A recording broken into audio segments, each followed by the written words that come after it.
దేవుడు చెబుతున్నాడు, నీవు బాగుపడకుండా నీ పాపములను బట్టి నిన్ను పాడు చేసి మొత్తుదును అని అంటున్నాడు.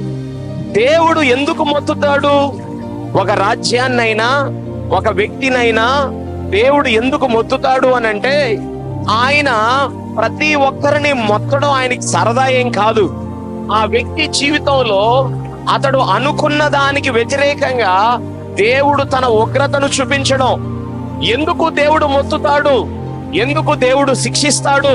ఎందుకు దేవుడు కఠినముగా వ్యవహరిస్తాడు అనంటే సరదా పడి కాదు. కారణం ఏంటంటే వ్యక్తి యొక్క పాపాన్ని బట్టి. అందరూ చెప్తారా? పాపమే వ్యక్తుల మీదకి, రాజ్యాల మీదకి దేవుని యొక్క ప్రచండమైన కోపాన్ని తీసుకుని వస్తుంది.